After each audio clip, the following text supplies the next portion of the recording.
যারা যারা চাকরি রিলেটেড গুরুত্বপূর্ণ আপডেট নিউজটা দেখার জন্য ক্লিক করেছেন, ভিডিওটিতে একটি লাইক দিয়ে কন্টিনিউ করার অনুরোধ জানাচ্ছি। আসসালামু আলাইকুম বন্ধুরা, বরাবর মতো আবার দুর্দান্ত একটি আপডেট নিউজ নিয়ে আপনাদের মাঝে হাজির হচ্ছি।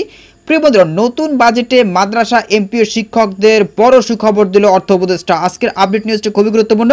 আজকের আপডেট নিউজটির মাধ্যমে এই সংক্রান্ত বিস্তারিত তথ্য জেনে নেওয়ার চেষ্টা করবো। তাহলে চলুন মূল ভিডিওটি শুরু করা যাক। প্রিয় বন্ধুরা, মূল ভিডিওটি শুরু করার আগে বরাবর মতো ছোট্ট একটি রিকোয়েস্ট থাকবে, আপনি যদি আমাদের এই পরিবারের নতুন দর্শক হয়ে থাকেন, এরকম নতুন নতুন চাকরি রিলেটেড আপডেট নিউজ সবার আগে পেতে আমাদের এই চ্যানেলটি সাবস্ক্রাইব করে রাখুন। প্রিয় বন্ধুরা, এই নিউজটি প্রকাশ করা হচ্ছে দৈনিক শিক্ষা.com। এখানে বলা হচ্ছে বাজেট প্রস্তাবে মাদ্রাসা এমপিও ভুক্তিদের সুখবর, নিচে একদম বিস্তারিতভাবে উল্লেখ করা হয়েছে। প্রিয় বন্ধুরা, প্রতিবেদনে উল্লেখ করা হয়েছে গত বছরের তুলনায় এবারের প্রস্তাবিত বাজেটে শিক্ষা খাতে বরাদ্দ বাড়ানোর প্রস্তাব করা হয়েছে। টাকার অঙ্কে এর পরিমাণ 934 কোটি টাকা। এবারের বাজেটে শিক্ষা খাতে মোট বরাদ্দ রাখা হয়েছে 95,645 কোটি টাকা। অন্যদিকে গত অর্থ বছরে এই বরাদ্দ ছিল 94,711 কোটি টাকা। অর্থাৎ টাকার অঙ্কে এবার শিক্ষা খাতের বাজেট বরাদ্দ বেড়েছে।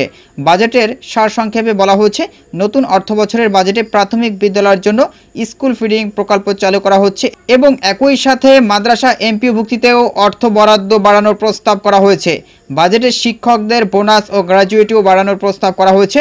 দীর্ঘদিনের দাবির পরিপ্রেক্ষিতে এবার বাজেটে শুল্ক প্রত্যাহার করায় কমবে শিক্ষার অন্যতম প্রধান উপকরণ কলমের দাম। গত সোমবার অর্থ উপদেষ্টা ডক্টর সালেউদ্দিন আহমেদ বাজেট বক্তৃতায় শিক্ষা মন্ত্রণালয়ের মাধ্যমিক ও উচ্চশিক্ষা বিভাগের জন্য 47,564 কোটি টাকা বাজেট বরাদ্দ প্রস্তাব করেন, যা 2024-25 অর্থ বছরে ছিল 44,109 কোটি টাকা। একই সাথে নতুন 2025-26 অর্থ বছরে প্রাথমিক ও গণশিক্ষায় বাজেট বরাদ্দ 35,403 কোটি টাকা, যা আগের চেয়ে 3,416 কোটি টাকা কম। গত অর্থ বছরে এই বাজেট প্রস্তাব করা হয়েছিল 38,819 কোটি টাকা। এছাড়াও কারিগরি ও মাদ্রাসা শিক্ষায় বাজেট বরাদ্দ প্রস্তাব করা হয়েছে 12,678 কোটি টাকা। গত অর্থ বছরে এই বাজেট ছিল 11,783 কোটি টাকা। মাদ্রাসা এমপিও ভুক্তিতে 728 কোটি টাকা বরাদ্দ। মাদ্রাসা শিক্ষার উন্নয়নে 1,135 মাদ্রাসা ভবন নির্মাণ সম্পন্ন হয়েছে এবং 513টি বহুতল ভবনের কাজ চলমান রয়েছে। 493টি মাদ্রাসায় মাল্টিমিডিয়া ক্লাসরুম স্থাপন করা হয়েছে। এছাড়া ইবতদায়ী পর্যায়ে বৃত্তি প্রদান এবং মাদ্রাসাগুলোর এমপিও ভুক্তি বাবদ 728 কোটি টাকা বরাদ্দ রাখার প্রস্তাব করা হয়েছে। একই সাথে কারিগরি ও মাদ্রাসা শিক্ষা বিভাগের জন্য 2025-26 অর্থ বছরে 12,678 কোটি টাকা বরাদ্দের প্রস্তাব করা হয়েছে। 2024-25 অর্থ বছরের বাজেটে এখাতে বরাদ্দ ছিল 11,783 কোটি টাকা। শিক্ষকদের বোনাস গ্র্যাজুইটিও বাড়ছে। 2025-26 অর্থ বছরে প্রস্তাবিত বাজেটে শিক্ষকদের আর্থিক সুরক্ষা ও মানব সম্পদ উন্নয়নের লক্ষ্যে এমপিওভুক্ত শিক্ষকদের বোনাস বাড়ানো হচ্ছে। একই সাথে গ্র্যাজুইটির সুবিধা সম্প্রসারিত করা হচ্ছে বলে জানিয়েছেন অর্থ উপদেষ্টা ডক্টর সালেউদ্দিন আহমেদ। বাজেট প্রস্তাব ঘোষণা এসব তথ্য জানান তিনি।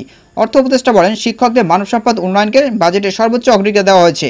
এমপিওভুক্ত শিক্ষকদের বোনাস ও গ্র্যাজুইটির পরিমাণ বৃদ্ধির মাধ্যমে তাদের আর্থিক স্থিতিশীলতা নিশ্চিত করা হবে। মাধ্যমিক ও উচ্চশিক্ষা বিভাগের আওতায় মোট 62টি প্রকল্পের মাধ্যমে প্রায় 1,957 কোটি টাকা ব্যয়ের শিক্ষা অবকাঠামো উন্নয়ন সহ নানা কার্যক্রম বাস্তবায়ন করা হচ্ছে। চলতি অর্থবছরে মাধ্যমিক পর্যায়ে প্রায় 51 লাখ, উচ্চ মাধ্যমিকে 8 লাখ এবং স্নাতক পর্যায়ে 1,65,000 অসচ্ছল মেধাবী শিক্ষার্থীকে উপবৃত্তি প্রদান করা হয়েছে। তো প্রিয় বন্ধুরা, এই ছিল মূলত আজকের আপডেট নিউজ। এই বিষয়ে যদি আপনাদের কোনো ব্যক্তিগত মতামত থেকে থাকে তাহলে অবশ্যই কমেন্ট করে জানাবেন। পরবর্তীতে নতুন কোনো ভিডিও নিয়ে আপনাদের মাঝে হাজির হব। সবাই ভালো থাকবেন, সুস্থ থাকবেন। আল্লাহ হাফেজ।